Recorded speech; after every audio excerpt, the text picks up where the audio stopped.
Whom do you live for? 2 Corinthians 5:14-15. By Pastor John Frederickson. We have friends who have an autistic son whom they love from the depths of their souls. Once embracing the reality of his handicap, the mother left her lucrative job to stay at home to work with this son. They sought every avenue imaginable to help their son: doctors, therapies, and trips to the state capitol to lobby for special education funds. The mother even became her son's teacher at a public school that offered classes for those with special needs. For all practical purposes, this mother has been living for this son with extraordinary dedication. Her son is her top priority. The truth is, all of us are living for someone or something. We may be living primarily for a mate, children, work, wealth, status, recognition, or simply to please ourselves.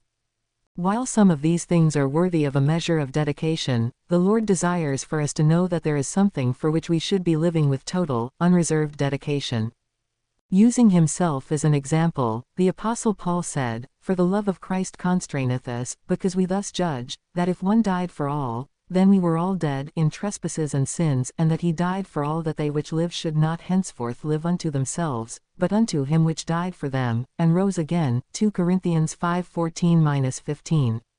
Notice, the Savior did not only die that he might save you and me from eternal punishment, nor even that we might live for all eternity in heaven. He also died that we might choose to live unto him which died for us. After salvation, God's will for each of us is that we live to please him, serve him, and further his cause. We are to be utterly sold out to living for this higher calling. The reason why the Apostle Paul had such an impact on so many was because he embraced this calling.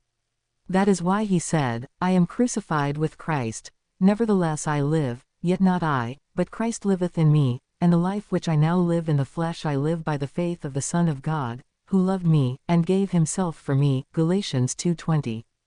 What is your top priority, or, said another way, who are you living for?